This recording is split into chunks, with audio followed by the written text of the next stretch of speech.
officially live on Facebook for the B2B Community Builder Show, episode 1, season 5. Let's go. Today, even though I'm in a really, really good mood and I'm talking about all this, we got a serious topic at hand, people. Mid-sized companies are going bankrupt at an insane amount. It's been happening over the last 8 to 10 years while the economy is doing really, really well. We're going to dive into kind of like this trend that's happening and these 3 core things that are really affecting businesses and how to get over it based on the stuff that we're doing, based off stuff we've seen. We touch a lot of different points in the ecosystem. I'm your host and chief executive connector, Pablo Gonzalez. And with me is a very special guest. They call him the Israeli Tom Cruise because he is a jet fighter pilot, people. He flies F-16 planes. He's the quintessential Israeli entrepreneur. My dream, I had a wish one time, and I threw a penny into a well, and I wished for this like perfect business partner, and woof, he flew an F-16 straight into my heart. He is the host of the Business Growth Accelerator Podcast. That's a top 40 U.S. entrepreneurship podcast, #1 in Israel. That's no joke. He's been part of 3 startups. One went public. One got tanked by himself, and one was part of a $1 billion plus exit where he grew the e-commerce operations of the world's biggest wholesale travel agency over $100 million with an amazing team. And now he is the CEO of BeTheStage.live. His name, Isar Meitis. Isar, my brother, welcome to the show. Oh my God, man. First of all, I think I'm going to take this intro, and that's going to be the intro of my podcast moving forward. Like, I don't need to say anything anymore, but I'm happy to be here, bro. It's going to be a lot of fun. I mean, like you said, it's a very, very serious topic, but we can still have fun doing it. So I'm really glad that we're doing this. Yeah, we can be serious and bring the funny. But right now, what we're going to bring is the roll call. You ready, bro? Let's do this. Roll call. Welcome, Trina Sorecchia. Trina says, hi, everybody. Jerry McNamara writes, let's go, Isar and Pablo. Good to have you on board. We got Joyce, our community manager. She's in the house. We got Jackie Doucette saying hi to Trina. I guess y'all know each other. Lynn's Florin checking in from LA, a buddy of mine that I met at Podcast Movement LA. J-Mac Jerry saying Ace Ventura in full action. Yes, I add the Ace Ventura to all of this. Kaleem, the marketing philosophers in the house. Good afternoon, folks, with his trademark recycled flywheel. Anyways, I'm saying way too much. Josh Chernigoff. He's in the house, here to hang with 2 of the coolest dudes on the internet from San Miguel de la Allende, Mexico. Oh my God, look at the accent. Yeah, it's good to have him, right? You like that. Neil Brown's in the house. He's here from St. Augustine, America's oldest settlement. I know you know that. Jess Merrill, Jess and I have a private Instagram stories channel where we exchange videos. She's in the house. She says, hey, buddies, excited to join you today. Excited to have you too. We got Rowan, who's our community manager. Also so excited. Good to be here. Season 5, B2B community builder. We are eating our own dog food out here, right? We evangelize the internet talk show, the interactive internet talk show. And we've made a serious commitment to doing this from now on every single week on Mondays. If you're registered for the season. We got amazing guests coming up. We got Isar in the house from the other side of the globe, Manila. Welcome. Man, I love the internet. I love having people from the other side of the globe being able to globe join in. Anyways, we're going live. We got great stuff, but we're going to start right now with this very, very serious issue. Ladies, if you can share this Harvard Business Review article that talks about how mid-sized companies' bankruptcies have been increasing significantly. And there's these kind of like eye-opening stats. Isar, you're my stat guy, you're my data nerd, and CTO, not just CEO. You've dove into it. Tell me what you're seeing right now and kind of like what you're taking from these articles. So listen, the first article, everybody, is really interesting, right? The Harvard Business Review, they dove in and they looked at performance of small and mid-sized companies before, during, and after recessions. So like going into a recession, during the recession, and then coming out of the recession, which if you think about it, we had the longest uptake in economy for a very, very long time. So since 2008, or if you take it beyond like kind of like the outside of coming back from the recession, so 2010 through 2021, of just continuous growth in the economy, which is amazing. And yet, when you look at the statistics and you start diving a little deeper and you look at, okay, how our small and mid-sized companies are doing, it's very, very alarming. So as an example, one of the pieces of statistics, and again, you can read the article later, but between 2010 to 2019, 39.8, so almost 40% of mid-sized companies reported a loss. 33% reported year-over-year decrease in sales, and 47%, so half the companies, reported a decline in profits.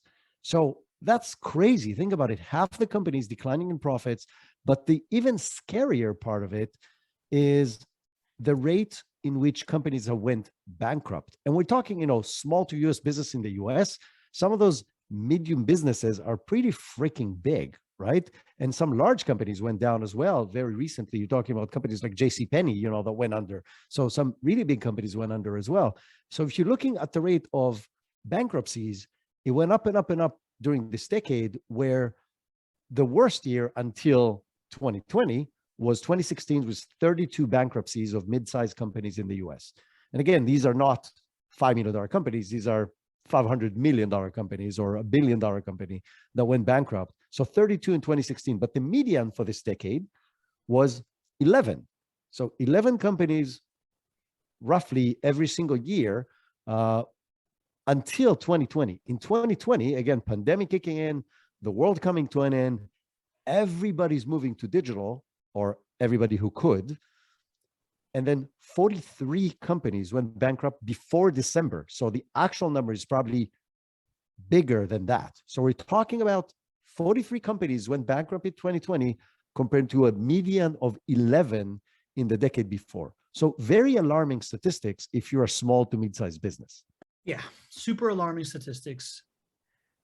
When I kind of set off on this mission of really evangelizing this community thing, I saw these macro trends coming, right? Like I didn't know that it was this dire. Quite frankly, we learned of these statistics and this article about 3-4 weeks ago in Amanda Holmes' Core Story Bootcamp, where she was showing us how to do internet, how to do data research in order to provide stats to justify your business model, blah, blah, blah, blah, blah. I'm floored by the fact that there is a Harvard Business Review that talks about this macro trend, because I felt like I was the only person out on a limb yelling about this forever. Because to me, naturally, it's obvious to me, right? Like it's obvious to me that there's these digital giants that are coming out, and attention, supply, all these different things are being completely commoditized by companies like Amazon and Facebook. And, we're moving to this future where you're being offered anything that you want is getting offered on your phone like 5 minutes later, because either the algorithm is sick or someone's listening to you, right? But like, I believe either. And it's only going to get better or worse depending if you like this treatment of supply demand all the time. And I've been saying it, that companies of the future need to rely on this community thing. The only way that you're going to keep your clients, keep your talent, is by becoming this connection point of bringing people together around what you are doing. And to me, this is this stuff playing out. And I think it's, you have an interesting take on it. Why is it the mid-sized company that's the canary in the gold mine, in the coal mine, right? Like this idea that they have a harder time adjusting strategy. I've come from, I started Fortune 500 early in my career. And then since then I've been like entrepreneur, then a family-owned business, easier to pivot, but you've had a little bit wider experience. Why is it so, as we're seeing these trends coming, and we're going to talk about kind of the three main trends, which we're going to talk about, is the Great Resignation, this insane spike in costs of material costs and inflation that's coming, and this contextual change that's happening where clients and customers now completely expect you to be totally digital, and corporate hasn't caught up yet. But while it's easy for us to identify as a wily startup, you have an interesting take on why it's tough to do at a bigger level, right? Yeah, I think it's interesting, right? If you think about the pros and cons of a small business, medium business, and a large business, each and every one of them has pros and cons.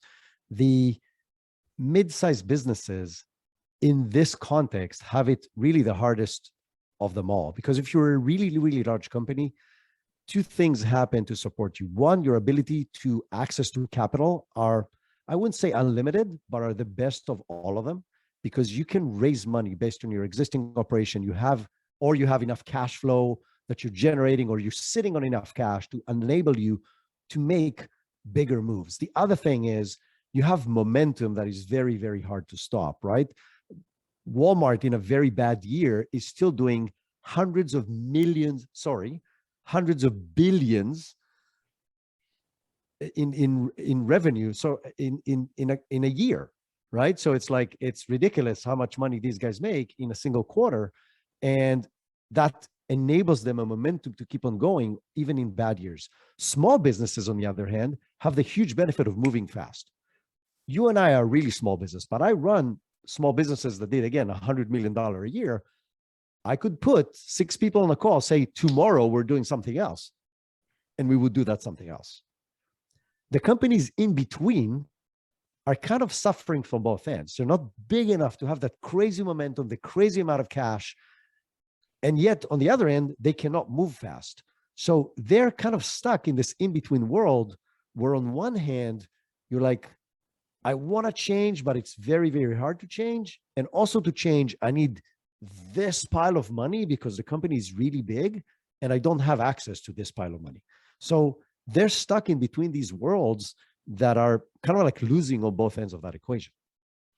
Yeah, that makes sense. And that, that promotes like the empathy of this momentum ball that's hard to shift, right? And I'd love to get the takes from, we got some really smart business operators here in the audience. If you have some takes on why you think this is happening, we've got some ideas of how all this stuff has come to the head and how it's referenced, right? So if you got questions and you want us to address something on the show, put it in the Q&A. We'd love to bring it up, right? Because right now we see all this stuff coming to a head, and as we think as business owners and marketers and whatnot, we're thinking, what are our clients really worried about right now?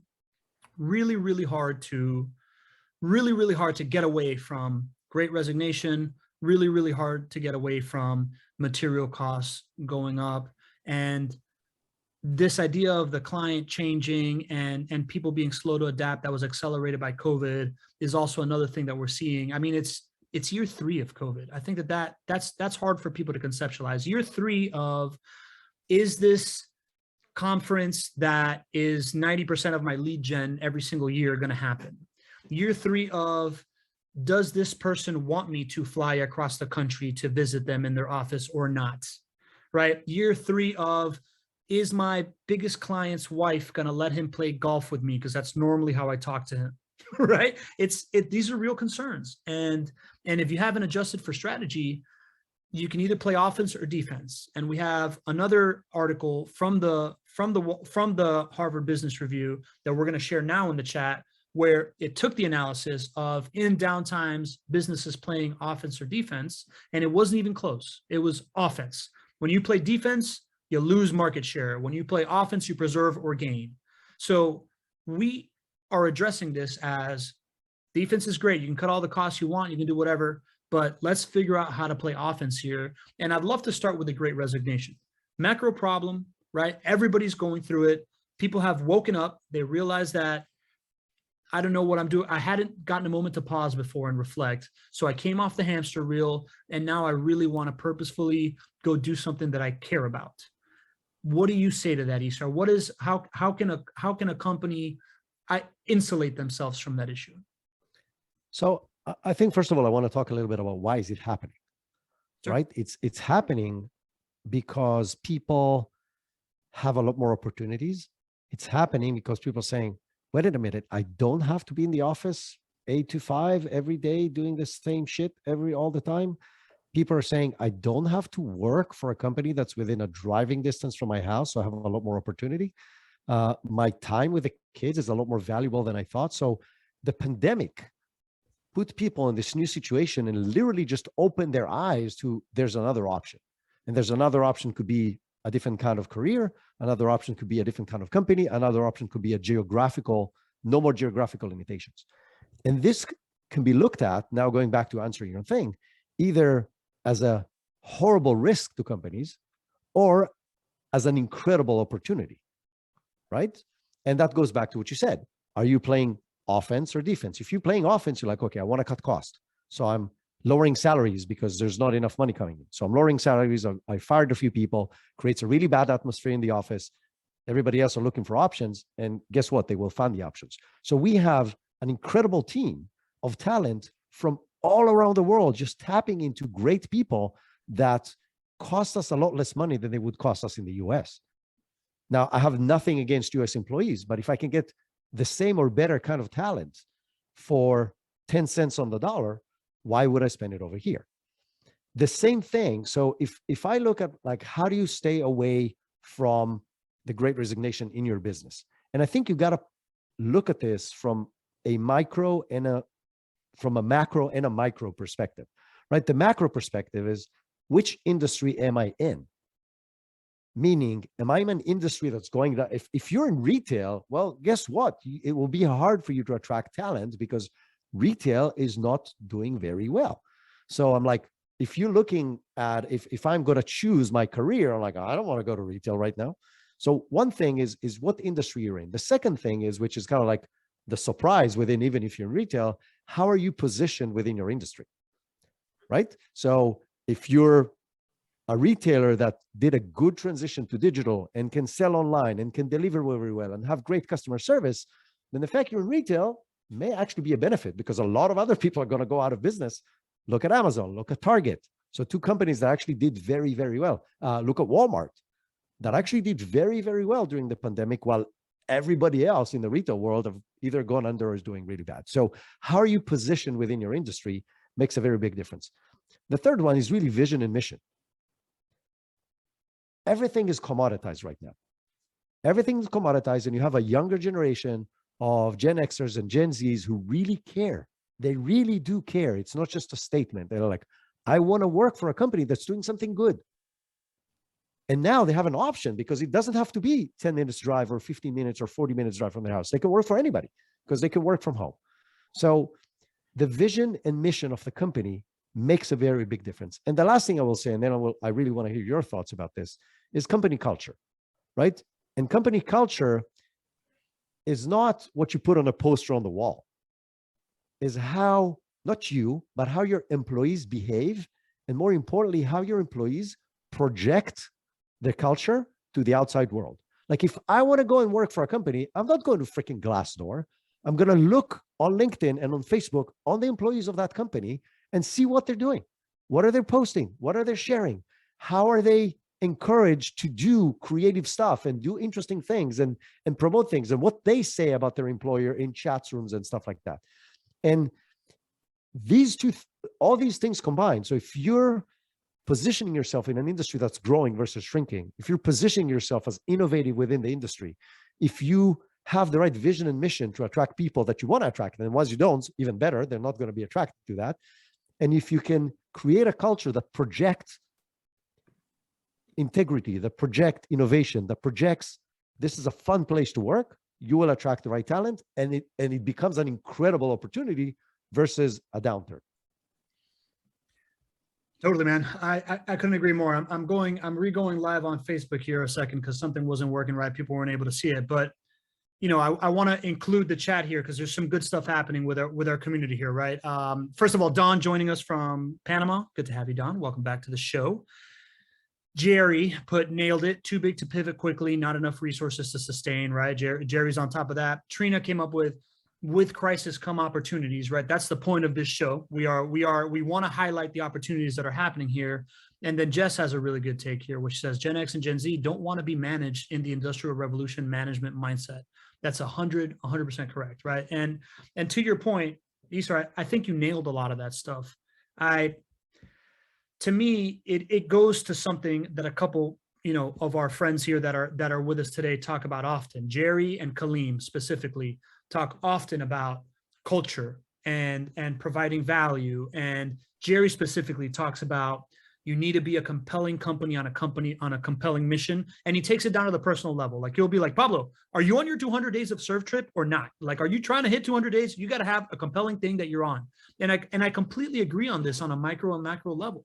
There is right now in this world where everybody wants to feel useful. They want to feel fulfilled, right? Like people are seeking those higher rungs of Maslow's hierarchy because we figured out how to give homeless people, like we figured out how to get smartphones in the hands of homeless people, right? So it's like, so you are really just seeking for those higher rungs. And within that comes this idea of how can you enroll people onto a mission, right? This to me is the big signpost of this macro trend that Brene Brown talks about, the power over world, where we used to win by having power over people. You would just tell people you got to come to the office, you got to tell people what to do, to the power with world, where you are winning with other people. And the way that you do that is, again, throwing out an ambitious goal and going after it. And the other thing that you said, this differentiated viewpoint, to me is the key in all of it, right? This is why guys like that we follow closely, like Chris Walker, he's been growing like crazy. He's had no problem finding new employees because he is painting this picture of the future that he sees, and people are enrolling. They want to be a part of it. They want to be excited by it. To me, that's at the core of it, is how you do that. Because once you do that, you start to attract a tribe, right? The better you get at making that bat signal really clear about what you stand for, the more that you're going to attract the bats of your ilk.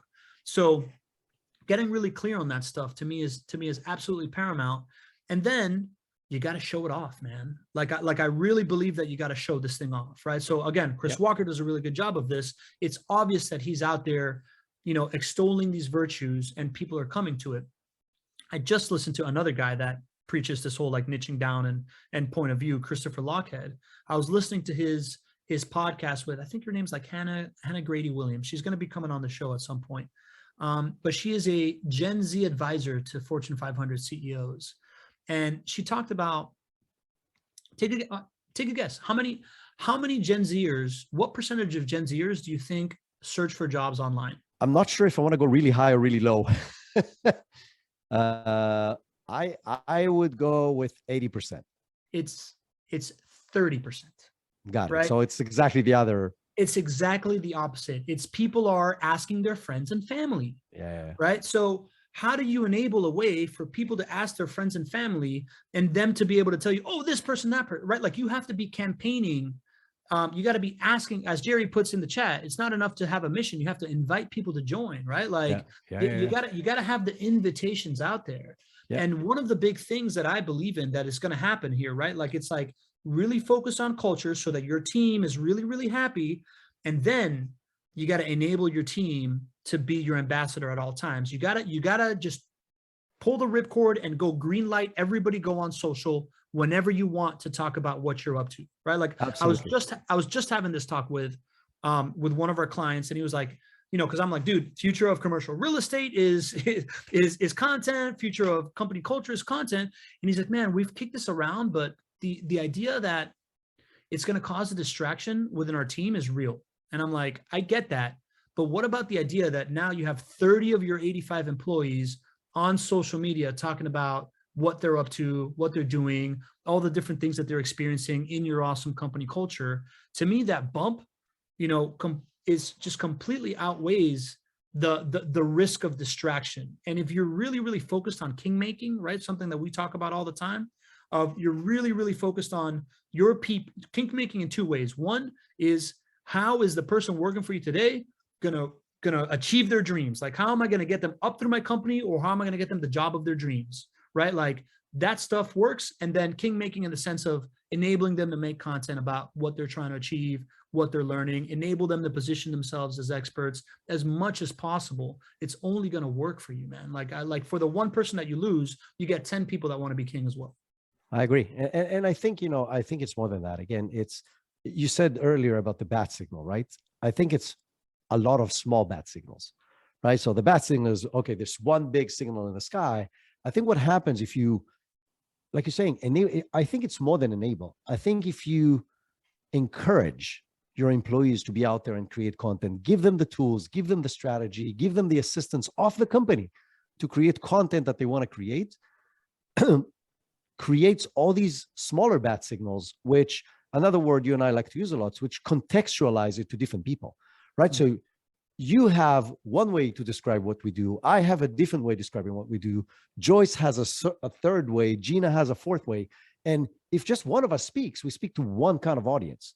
We will attract just one kind. If we each use our words, our reference, you just said, think about it. I come from one background of companies. You come from a very different background of companies. You've been in this industry. I've been in that industry. We could talk about the same topics, about the same benefits, the same things about community building and so on in very, very different ways. And it will attract different people because of the context. And the people we attract are both, future employees. So talent, which is it's the real fuel of any company. Like, I don't care, yes, capital is important. And yes, the product is important. And yes, the markets are important. But the real capital of a company is the people you attract to your business, and the really smart people and the really creative people that will allow you to thrive regardless of what happens around you. So if you can attract those people and also attract the right clients, because each and every one of the people in the company is sharing it contextualized to different kind of people, you win on both aspects of the game. And so I 100% agree with you that the real genuine drive to allowing people to create content around what is your company, what is your culture, what are you, the little guy in, fifth level down from the CEO, what do you do? How do you enjoy what you're doing? Why do you come to work in the morning? What's your mission? What's your little vision in the world? Let them share that. And then that's how you win. And yes, it's going to cost you resources, but it's going to cost you a lot less resources than trying to attract talent in any other way. Yeah, 100%. Kaleem says you're setting up RAM. He's got this model for a RAM engine that talks about, it's kind of like it's like the customer flywheel with the employee flywheel, and how culture kind of intertwines that. And that, really talks about, if you're going to do this, you gotta go hard at culture, right? Like you can't be a jerk behind closed doors and then tell your employees to make content, right? So you gotta really, really be deliberate about that. Jess puts a good point here in the chat. She says, yes, the younger generations are the most underestimated. They have been called entitled by older generations who didn't have management solutions to see and leverage the fact that they are the most empowered, connected, and well-resourced. 100%. The internet's the light, right? We say that all the time. The more the more the internet's around us and freedom of information is around us, the less that we can fake the funk. So you just got to do things right, and you got to treat people well, and you got to provide a path to promotion, or a path to like improve your skill set, or you're only going to attract chumps. And within that, right? So now let's talk about, right? So we've seen, I'm going to call out like Seal Shield, right? Like Seal Shield, who everybody there, when I dealt with them, everybody there was on a mission, right? Like they are there to cure hospital acquired infection, right? Like they realize that there's a large cost in life and burden to the industry, and everybody's on the same page, right? JWB, another company that really, really goes hard at culture, and they've done it by vertically integrating, and they've done it in a specific way, which I think we're going to talk about now, which is how do you control these rising costs, right? We're definitely headed into inflationary times. There's no doubt about that. So salaries are going to go up and whatnot. Right now, material shortages, supply chain issues are happening. So you're having to pay out the nose for certain things. How can you possibly play offense when it's just costs going up? So you got any takes? Yeah, I've got a lot, but I think I'll start with two separate things. One, the costs are going up across the board, right? So it's not just your company suffering from this. It's you and your competitors, depending, I don't care which industry you're all suffering from the same thing, which means your potential clients are all suffering from the same thing. So now the question goes back, it's just a new playing field. It's not that you're now getting stuck with a higher cost. So it goes back to the same question. How do you differentiate? How do your company provides more value for the same amount of money, or the same value for less money, right? For your clients. And this could be a lot of things are intangible. And those intangible things, like the stuff that we do for our clients, right? Like creating a show around your business to purely just provide value to clients. You do nothing else. That's an intangible thing that is not correlated to the costs of oil or oranges or of HR, right? So it has nothing to do with these costs. It has a stable cost that doesn't go up, that allows you to create an intangible value to your clientele by education, by inspiration, by relationship building, by problem solving, by all these things that provide value to your audience without adding any extra cost. So again, going back to what I said before, you can look at this as this is the end of the world. Oh my God, what do I do? Like I was barely selling this at X. Now I need to sell it at X plus 20% because that's just covering for the cost. Everybody's going to walk away. Or you can look, this is an incredible opportunity because if I provide additional value somewhere else that doesn't cost me more money, people are going to look at me and my competitor. We both raise our price 20%, but here I'm also getting all of that extra value. And with my competitors, I'm getting all of this. So again, and I want to say one more thing about it, kind of like the playing offense and playing defense in bad times. One of the people that I interviewed, his name is Noam Toyster. He's the CEO of a small travel startup from Israel. And they are a travel startup that finally started getting traction just before the pandemic hit.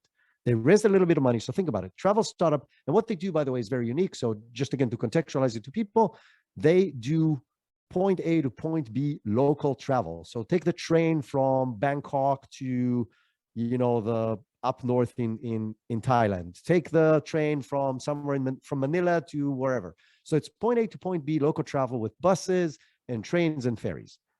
That all went down. That's not very COVID friendly. Like literally the business shut down almost overnight. Yeah. And most companies, what do they do in that business? They fire everybody. They leave their offices. They start working from home and they wait for the storm to pass. What they did is they convinced their investors that this is the most incredible opportunity of all times. And they raised. So the first raise was like, I don't know if I'm supposed to say the numbers, but let's call it single digit millions. And that's what they raised just before going into the pandemic. And then they raised, and that I know they published, over $30 million in the pandemic for a startup that makes zero money. Wow. Because that's playing offense. They said, we have an opportunity of once in a lifetime to buy everybody in our industry that actually is worth something, cents on the dollar. So when we come back on the other side, we are going to win. We'll be able to provide a lot more value to our clients because now we have technology and now we have global distribution and now we have relationships and now we have all these things that on their own they did not have. So if you can differentiate yourself in these times, it's the best times to differentiate because the cost of differentiation is lower because everybody's going into safety mode and kind of like, okay, we're going to fire people. We're going to do this. We're not going to hire. So it's an amazing opportunity when prices rise and your ability to survive is diminishing. If you know how to play the game, it's the best opportunity that there is. I love that, man. That's really well said. As you were talking about this idea of an opportunity to provide more value, right? It's an even playing field. So it's just like, how do you differentiate the price craze? You can either say, hey, it's this much more because of cost. Or you can say it's this much more and I'm going to do this much more. It reminds me of this guy, Andre Young, who says, if you can stack your value higher than your client's stack of cash, you're always going to win, right? So like keep playing offense, right? Figure out the little things that you can do that add value to the equation, which we're always trying to figure out. And then again, adding the idea that you can always go fundraise and say, listen, things are at a discount now. So if we can pick up some money and you believed in this before, let's go on offense. I was going to go a different route, right? Like to me, we talked a little bit about it before, but it's this idea that there is really great talent globally, and it's becoming easier and easier to work remote, right? Yeah. And not even global, nationally too, right? Like somebody in West Virginia pays less than somebody has less cost of living than someone in LA, right? Yeah. So as that is happening, I can't help but think about the idea of mastering growing culture online, recruiting online, mastering remote work, right? Like how to manage a business around remote work, to me seems like the offense move. Because what I see is, again, back to JWB, who has this awesome culture, and they're able to stack value for people by vertically integrating, right? Like they have fully specialized in what they do.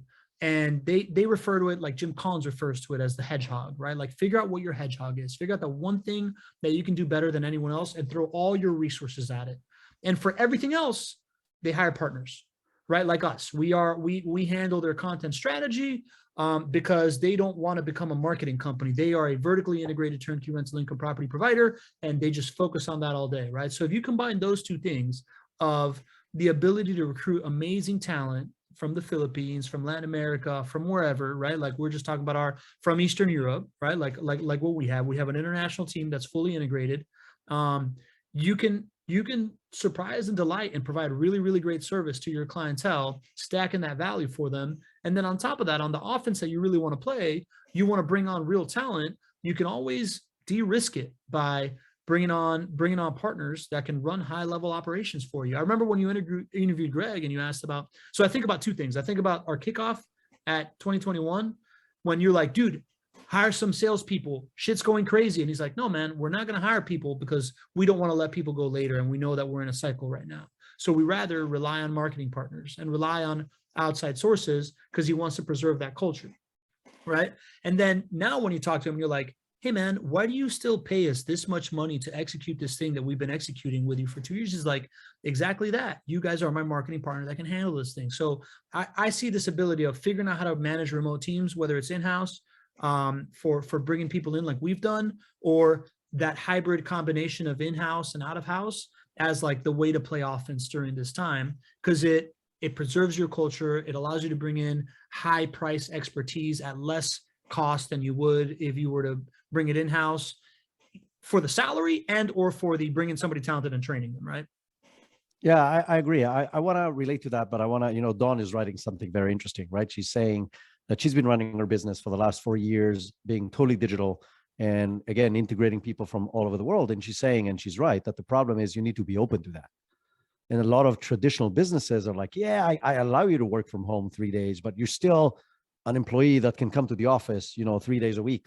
And you have to come to the office 3 days a week. I'm like, so what's the point? Like you can't access the rest of the talent that's out there. The other thing that I think that is very, very critical that you touched is because of the digital aspect of the world, there is so many different aspects of the business that went digital that you cannot, impossible to be an expert on all of them, unless you're Walmart, right? If you're Walmart on Amazon, yeah, you have all the people in the world, all the money in the world, you can do whatever you want, or Google or Facebook, right? Mm-hmm. But if you're not, then you can focus on a few things that you do very well. There is no way you'll be able to do well everything.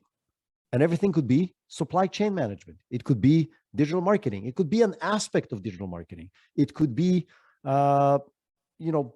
security of your data, like whatever the case may be. And the funny thing is, and I've done a podcast about this recently, but the funny thing is there's some things that traditionally has been outsourced. So people are like, oh, call center. Yeah, I'll put it in the Philippines. People say, oh, legal. Yeah, no, I have an in-house guy, but I also need this, and that. So I'm going to hire these law firms.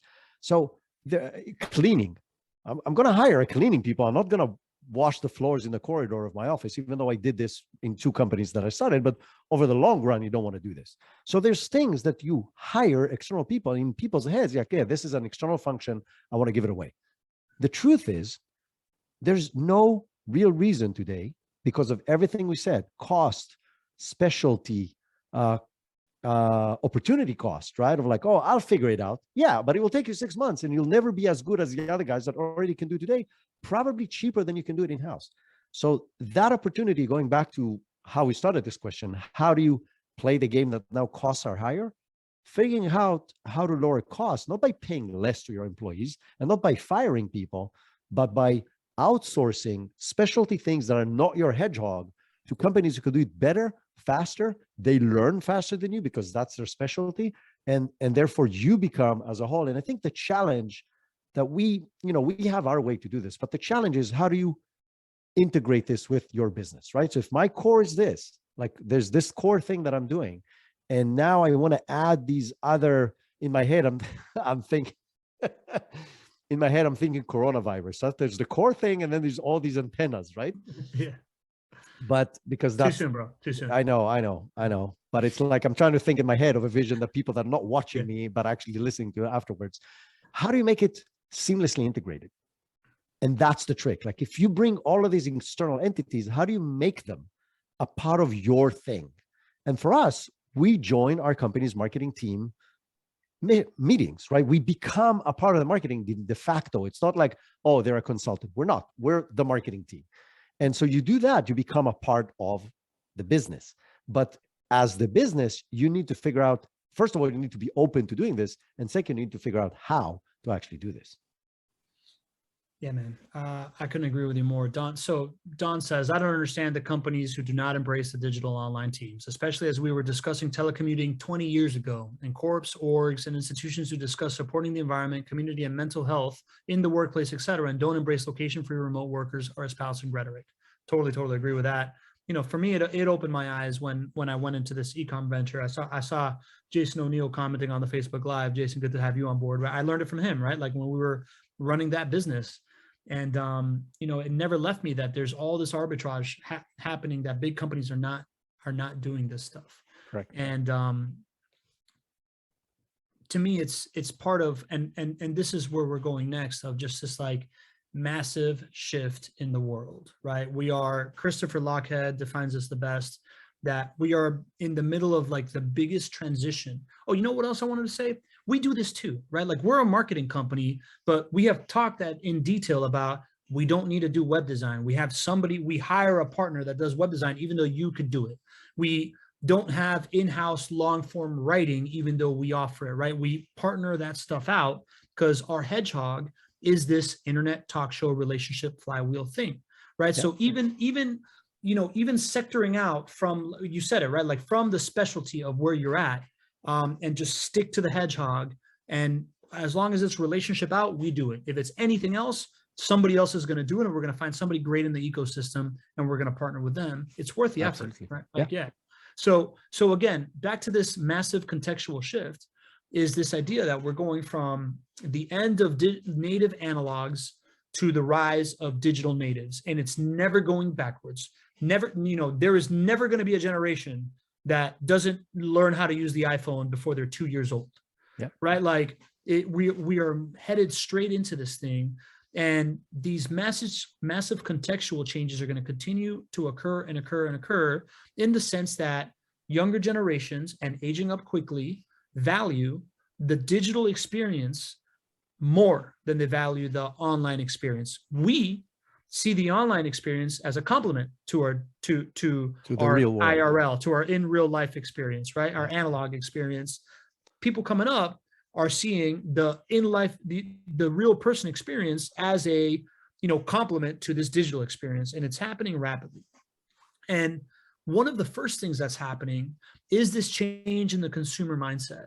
We are already now conditioned that when we want a pizza, when we want to buy something, when we want to buy a product online, we are able to see everything we need to see about this product before making the decision, instead of having to pick up the phone and call somebody, right? And as that ages up and we start getting more and more used to that, companies, B2B companies, service companies, your lawn care company, right? Like whoever it is needs to be completely cognizant that people really don't want to pick up the freaking phone to get on a call with a salesperson. So you got to figure out what we call go-to-market online strategies, right? What we call how to sell online, how to market yourself online. Again, year 3 of COVID, you may not be able to go to that chamber of commerce. You may not be able to go to that conference.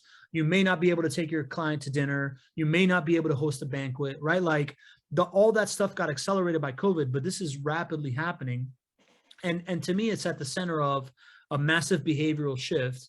And while some companies are doing it, and the few that are seem like they're ubiquitous and everywhere, it's really a very small percentage of it, right? Like there's a very small percentage of lawyers that have figured out how to facilitate word of mouth online. There's a very small percentage of banks that are doing it, right? Like these, like not to mention, manufacturing operations or stuff like that are Correct. Really like old school things. Yeah. Correct. So to me, we have this like, it almost feels like we have accepted the idea that the relationship business is dead and that we're buying into these digital monsters.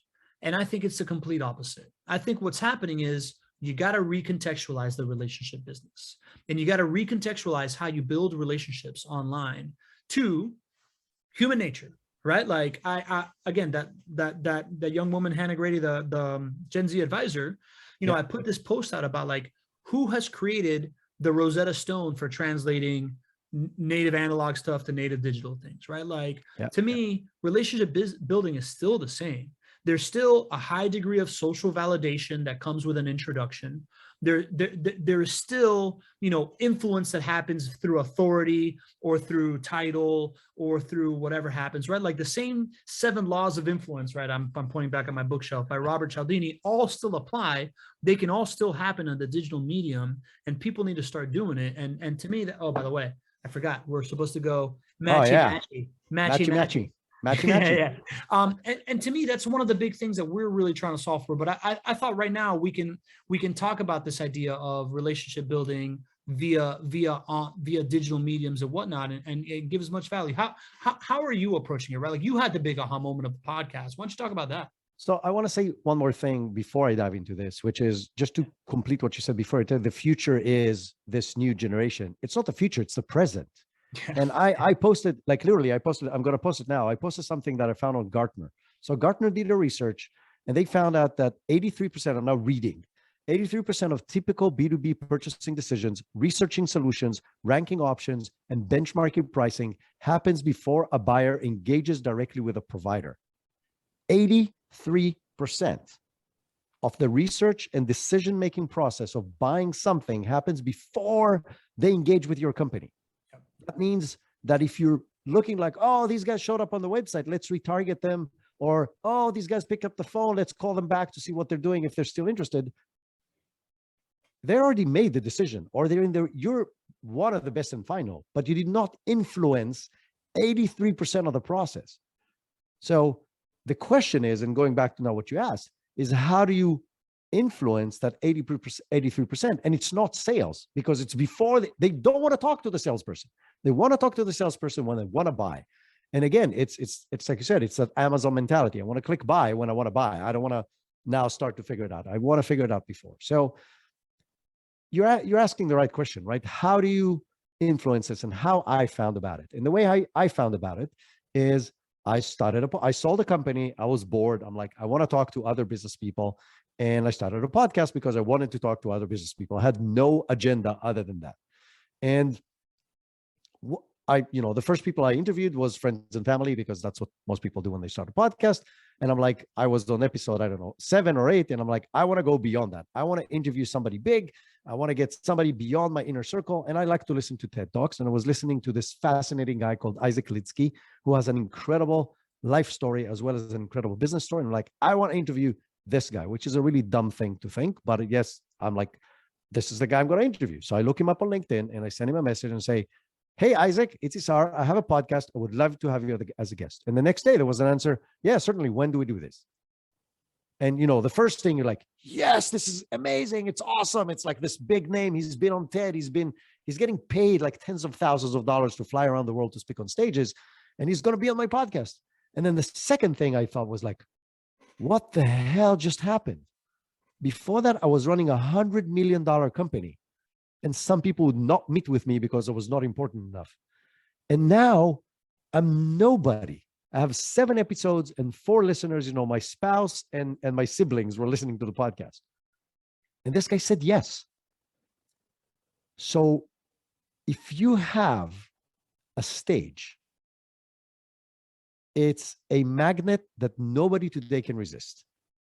If you have a stage and you're able to provide that stage to other people, to share their experience, to share their knowledge, to share their thoughts, to share their feelings, to share with the world something that they have of value to other people, they get attracted to you regardless of anything. Like people, I've been now doing this for 2.5 years.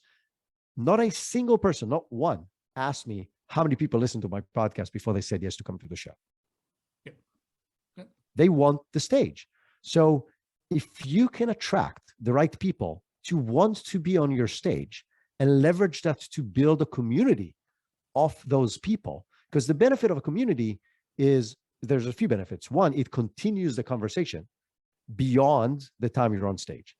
And second, it becomes this snowball of energy that keeps on rolling and getting bigger and bigger and bigger on its own. Going back to the JWB example, right? You have JWB now has these meetups of people all around the nation that get together just to get together. But the context of getting together, we're all JWB clients. And it's incredible as far as the power that it provides. And again, that's because it's a community and not an audience. Because if it was an audience, they would keep consuming the content. It was a one-way street.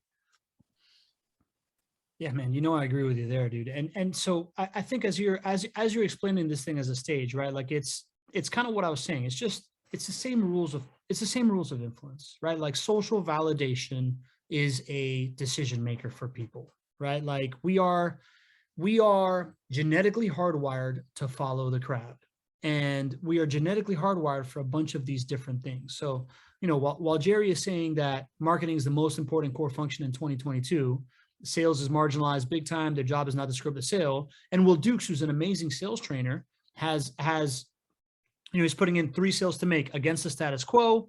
Do they realize they have a problem? Against alternative, right? Do they believe they could solve a problem the other way? And against the direct competition, do they believe you're the best version of the solution they choose, right? You can do all that stuff via marketing now, right? So you don't have to have a conversation like, hey, so do you think Excel sheets are working for you? I got the software. You can just be out there saying, dude, if you're working on an Excel sheet and you're spending an hour and a half doing this, I got something that'll do it in 5 minutes. Right? Like that's the status quo shift, but you can do it via marketing because these social media engines that have all been created have democratized marketing to the average person, right? Because you now have these like channels to get it out. And what we're seeing is that if you can create a stage where you're doing that stuff, you can not just make those marketing materials, make those pain points that Will is talking about into speaking points about your product, but you can do it while building a relationship with somebody that's important to you and important to the people that you serve, right? So that's kind of our main thesis of what we've bet our business on. And it's very similar to my first experience of this is very similar to yours, except it was a native analog experience. It was, I was on a stage, all of a sudden I came off it. There was a line 7 people deep waiting to talk to me. When I thought I was a loser, they all thought I was super important because I was on a stage. So what I did was organize an event where a developer that I wanted to do business with was going to be on a stage with a politician on the board of one of my charities. And I moderated the event in front of a bunch of young professionals. And it was the same exact thing. This developer did not want to take anybody in my company's call, but he took my call. And a week later, after we had the event, we were backdooring a $60 million project. So it's all the same stuff. And I think this concept of, it's easy to be at a keynote and see somebody on stage and be like, they must be important, right? But what you don't realize is that subconsciously, like when you're watching TV, the reason they say don't believe everything you see on TV is because that has a stage effect. Right. Yeah. The reason why I tell my mom, because it was in an email doesn't mean it's true, is because she sees an email as a stage, right? Or a WhatsApp channel or whatever, these little videos that they send old people, right? Like they convince them of whatever they want. That's happening to us at all times, right? So what's the most efficient version of that is this what we're doing this boot camp around, right? We've got a bunch of people here that are going to be part of our first round of the boot camp. Shout out to Darren, shout out to Trina, right? Like Josh for being here, Josh, who's here as well, Linz as well, who's part of the first round of this boot camp. But as a company, this to me is the Rolls Royce of it, right? Like this kind of like internet talk show thing, but you can do this in many, many different ways, right? Like the trade show thing that really, really works is the idea of turn your trade show booth into the booth that's actually just a set about the show of the influencers of the conference, the thought leaders of the conference, and interview them. I've done that before, right? I did that at Emerge Americas, worked really, really well, built a connection with the mayor of Miami, who now is the it boy, built a connection with like a head of like a big venture fund because I was interviewing people, right? The idea that when you're networking, you can bust out your phone and be like, oh my God, Isar, that's really interesting. You did this. Tell me about how you scaled that thing to 100 million. Click, share that thing on LinkedIn, right? Like it's just very, very easy to create these little stages everywhere and then share it. And the rest is just processes that you build around it. But people aren't seeing it that way. People are still thinking that, no, this is my like newspaper ad, when it can just really be the thing that you have to offer to everybody, right? Like this like value that you have to offer that makes everything seamless. Yeah, I think if to tie everything together, it's maybe the greatest opportunity of the next 10 years, right? Because if anything, this is going to accelerate very, very fast. Everybody's that's on the tip of the spear of this is now already looking at Web3 and NFTs and crypto-based stuff. So that's kind of like the next evolution. But you have a lot of companies, a lot of businesses are still doing brick and mortar, pen and paper kind of stuff. And they see all the stuff that we're talking about as scary. Like, I don't have time for this. I'm like, if you don't have time for this, you will be out of business sometime in the next 5 years. And because the guy you're competing with is going to do this, and the people are going to get the value from him, and they're going to jump ship. So I really see this as not the future, but the present, but also as the biggest risk and the biggest opportunity in the next 10 years for companies who really want to excel and really want to differentiate without adding a lot of cost, right? And I think that's the biggest thing that we're saying. Like, this is not building a facility. This is not creating a team of 15 people. It's not. It's something. Yeah. I mean, what we're doing now doesn't cost a lot of money. Yeah. It's just building the strategy and the tools and the processes around it so you can do it in an efficient way, which again, this is why we exist, right? Because it's what I just said sounds easy. It's not that easy, but it's easy. It's doable. And again, if you start small, start with something, but be consistent in providing value to your potential clients. Yeah, man. And if we were to tie it back to the beginning of the conversation, right? Like, right now we're talking about the stage as this like digital go-to-market touch point. But if you want to talk about where you throw up your bat signal, right? Like, we just had 12 people join us to talk about the things that we believe in the world, right? Yep. Like, where you paint your compelling vision as a leader, where you allow your employees to come on and make them and share their methodologies, right?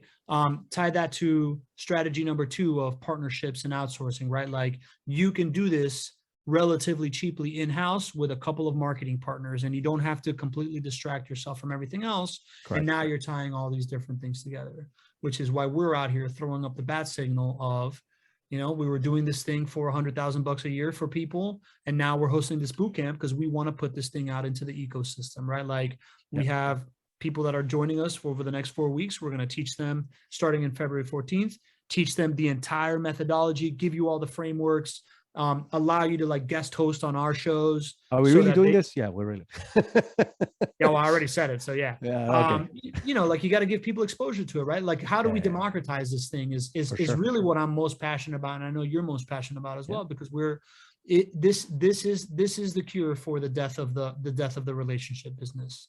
It's really a simple formula of, and this is what we're going through, right? Like, we put out a beacon saying mid-sized and small-sized companies are in trouble, and we have some ideas.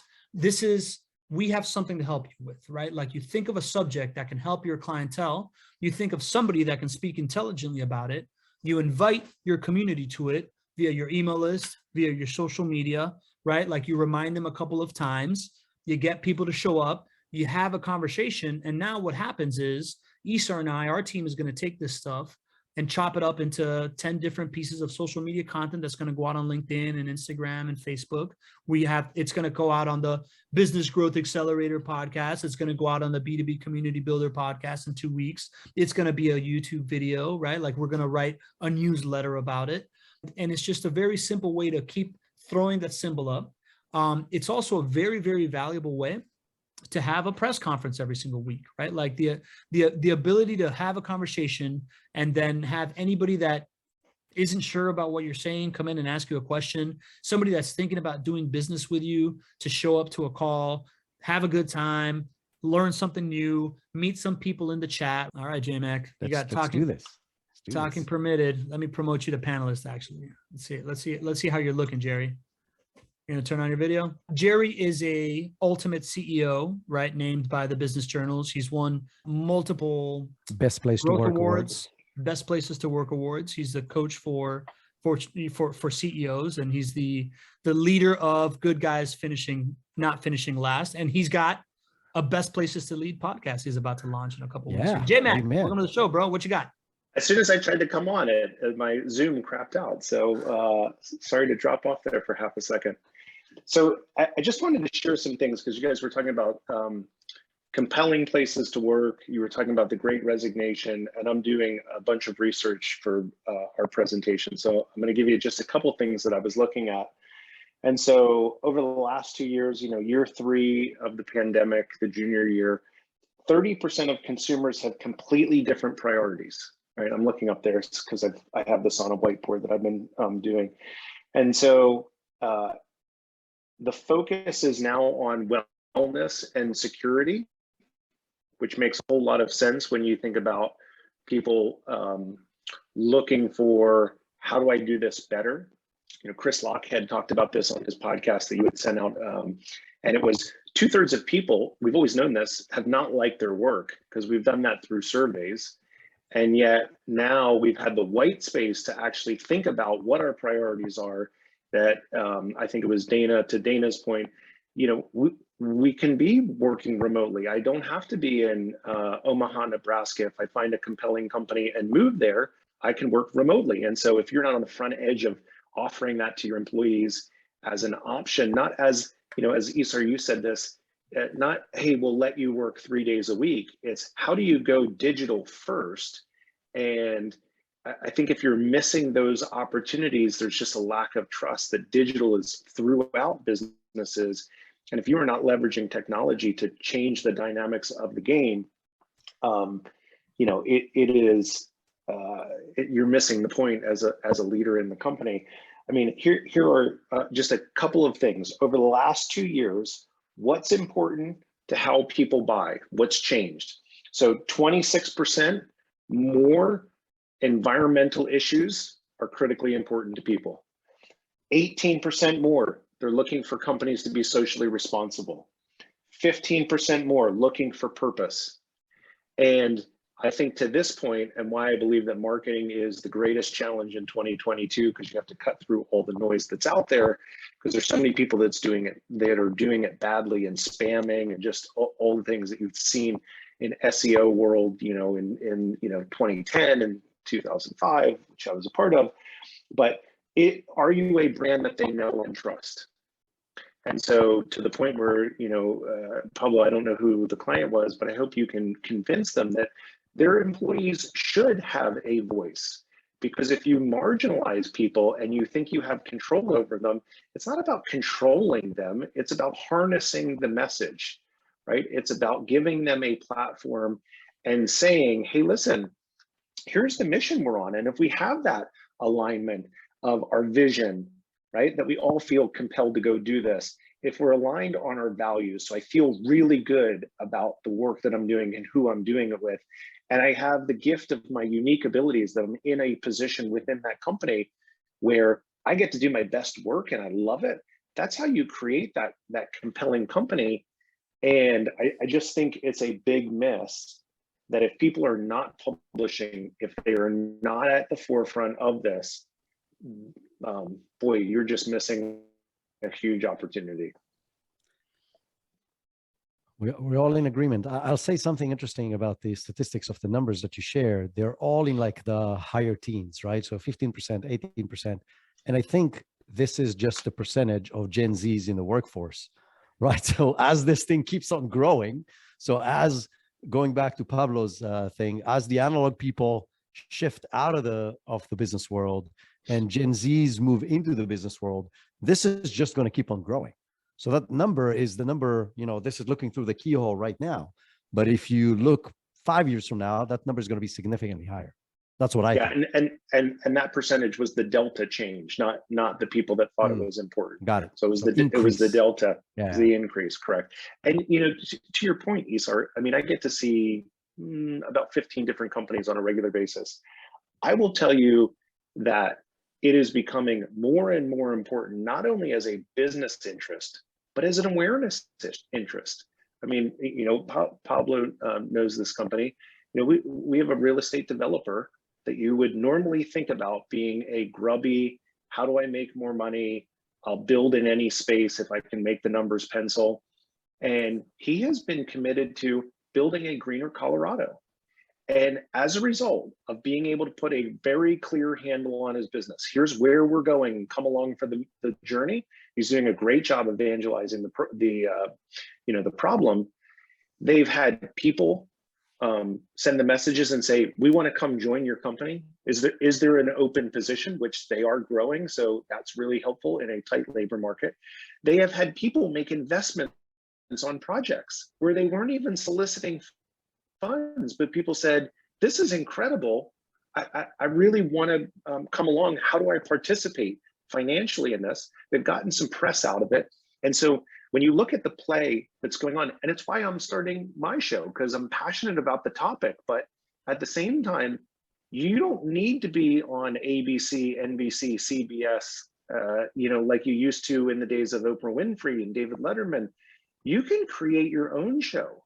And so I think that's such a unique aspect of where we are today, that if you are not capitalizing on that, I think you're missing, I don't want to just call it a trend. This is the future. This is happening.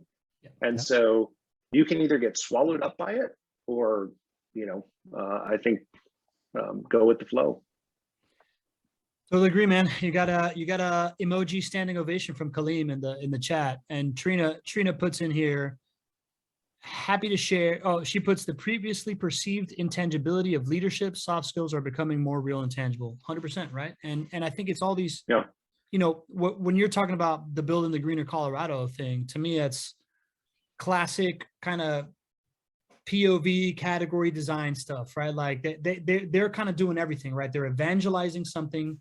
They're designing a new category of the way that real estate should be done with a differentiated viewpoint of the world, and they're serving a community with it all, right? Like that to me is the golden triangle of it, right? Evangelize, category design, community. And again, there is no faster way to do that than content, right? So that's why it's like water, right? It's going to move through the fastest route. And that's why what you're saying to me rings very true, Jerry, right? Like I think within 5 years, every company is going to have some kind of show, some kind of press conference, right? Like you think about the sports teams, right? Every day they show up and you can just ask them whatever question, and you can tell them that you're pissed about the timeout on third down or whatever. And that is super therapeutic for a fan base. So if you're trying to grow a fan base, you want to have these like low friction points of interaction where you can interact with a handful of people in an environment that you're just out kind of like farming out your time. Instead of spending 1 hour on the phone with each of your clients for 15-20 minutes, you can have a 1 hour call, have them show up, like give them a little bit of value, give them a little bit of something that they want to hear about, and interact with them for a little while. And then you get the bonus of turning that stuff into all of the different marketing materials that you need to do to put down the pipes that now everybody has. Everybody has the ability to have a press conference, because now NBC is just called going live on Facebook. That's right. To Trina's point, I think that the second most important thing in 2022 is great leadership. And you guys know how I feel about leadership, but when you have this many moving parts, and we're coming through, we went from survive to thrive to accelerate. If you don't have great strategic leadership, specifically strategic leadership and operational leadership, because there are different parts of leadership. If you don't have the strategic piece, you're going to miss all of these trends, and you're going to be in the rearview mirror. And so if you are not instilling, to Isar's point, that the whole idea of, people being forthright, you have to have learning cultures, because they solve problems differently. And, when you invite that inside of your business, the reality of it is you don't have to see it all. You just have to be willing to listen. And so that to me is a really key critical piece as well. Those are the two biggest things that I see in 2022. And leadership will always be there, but marketing more than ever is the most important core function in business. Totally, man. Listen, David D. Gong here in the chat is saying he was telling this restaurant this last week, said have something like that to promote, and they laughed at him. I've long time said this, like I think restaurants are the perfect place to do this, because they have an actual space where they can do this, right? Like a restaurant can very seamlessly have a question and answer from a local business leader on Tuesday nights, their slowest nights of the week, why not invite a charity to bring somebody from the board to talk about something that's happening in the community and invite people to just come find out about something, serve a couple of free appetizers and watch that bar tab go way up, right? Like that was the formula that we were doing for charities, right? Like we would approach restaurants for Mondays or Tuesdays, say, give us one free drink ticket. We're going to come with like 30 young professionals that are going to buy 7 beers each. And they're more than happy to do that, right? So even a restaurant in today's day can do this with a camera, or can, you know, like, and if you want to share it with a camera, you can do it with a cell phone. Like, it's not that hard to set your cell phone on a ring light on a stand and have a speaker from your restaurants be speaking on Facebook Live and talking about something important in the community while people inside the restaurant are asking them questions, having one free appetizer and staying for dinner, you know, like on and off night. I'll say one more thing that you're both touching on that we didn't talk at all about, but it's tied very, very closely to why companies win or lose, especially in times of change, which when you do this live, either in the restaurant or like we're doing right now with people in the audience, is the immediate feedback loop that you get for what you're doing. So traditionally businesses, you know, once a year, they would send a survey to their audience, which may or may not take it, may or may not answer them truthfully about what they're asking. And that was, oh, so now we know we got to steer left. Versus now you have this ability to practically communicate with the people that are the influencers and the knowledgeable and your potential clients, and really know and really understand what they think and what they feel and about what you just did, or about this new trend, or about what's happening in the economy, and about how to respond. And so you can respond way quicker than anybody else while providing all these extra value. So there's another very, very tangible benefit of just regularly having this ongoing relationship with your clients and your prospects. You're just going to learn way faster than anybody else. So you can provide them the right value with the right tools, with the right channels, because they're telling you every single week what their needs are, what their problems are, how they prefer to do business, which you will never know if you don't do this.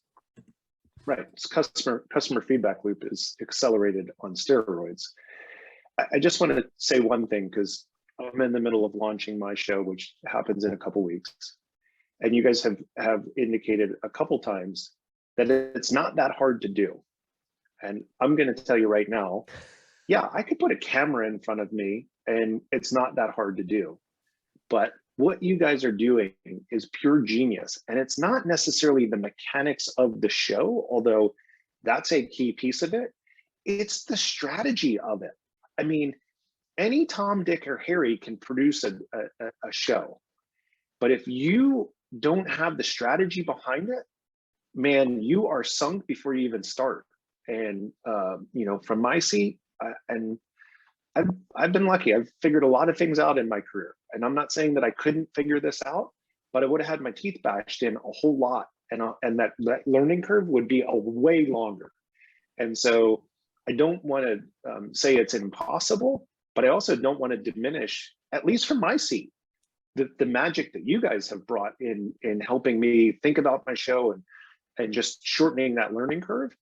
Because, you know, I would say it's a 6 to 12 month learning curve that I would have had to figure out that you gave me as a gift. So I only say that, like, I want everyone to be like, oh, well, I'll just start a show. No, it's fucking hard. I'm going to be honest. It's hard.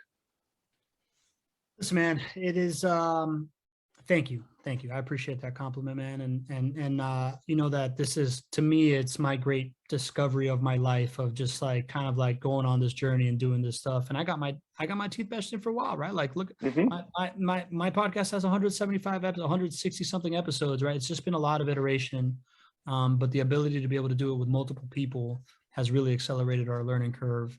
And I agree, right? Our strategy is awesome. It's going to work faster, but I think just start, right? Like, until you feel the pain of doing this, and you're gonna, what I see in the market is that people start, they're going to get some kind of short win, and they're like, how do I get more? Kind of like Isar, right? Like, that's how Isar came to me.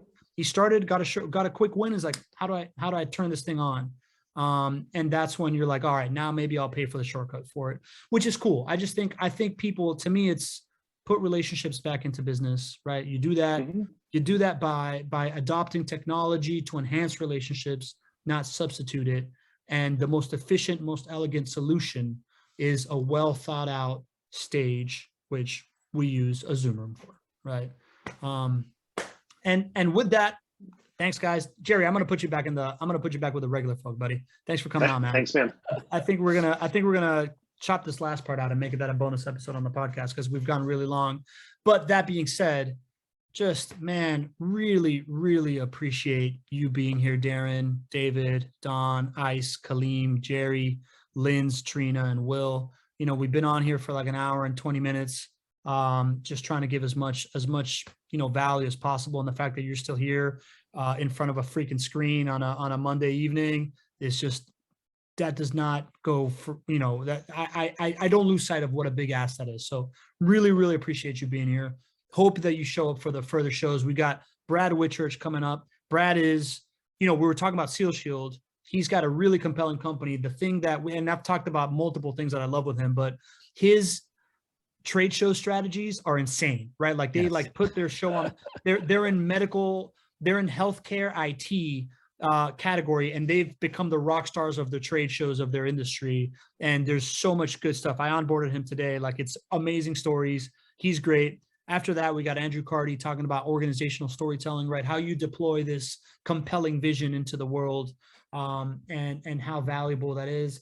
After that, I forget what it is, but we got really good stuff coming up right now. So keep coming on Mondays. We're going to keep bringing great value. And last but not least, Isar, buddy, this has been a long time coming, and you landing your F-16 right in my left atrium of my heart has really, really changed my life, man. And I love having these intellectual conversations with you, and then going straight into strategy mode and executing on what we see and bringing this change into the world, man. So thanks for doing this, but really thanks for being my partner, bro. Same here, bro. Listen, I think, and it complements everything that we're saying, right? We got together because we were out there, because we created content, because we shared what we're seeking, right? It didn't it did randomly happen. The gods helped us get together, but it would not happen. Even this would not happen. So we talked about attracting talent. We're a great example of that. We complement each other in the most perfect way possible.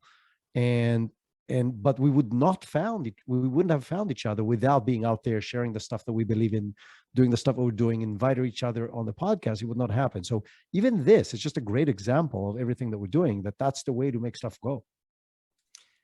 Way to land that plane, buddy. That's well said. Well said. All right. B2B Community Builder Show, episode 1, season 5. You were a part of it. Thank you so much. If you want to take this Relationship Flywheel Bootcamp, we're already selling the March parts, the March seats. We have 3 seats sold. The first 10 are at a really, really steep discount. So check it out. BeTheStage.live/bootcamp. And you can sign up there directly. I want to thank our team. I want to thank Gina who integrates everything that we do and makes everything really, really easy. Our process queen, G-Star, Greena, we also call her. I want to thank Joyce and Roanne, who have been moderating this call today. Amazing, amazing job. Thank you so much, Joyce and Roanne. We couldn't do it without you. JP, who's going to take this content, chop it up, and make it super cool. JP's the best. He's he's out there with family right now. Thank you to Nicola, who's going to write these captions, who is becoming a hell of a writer, and the rest of our team, Joanna and Marge, who are incredibly, incredibly valuable for us in other sides of the equation. Until the next one.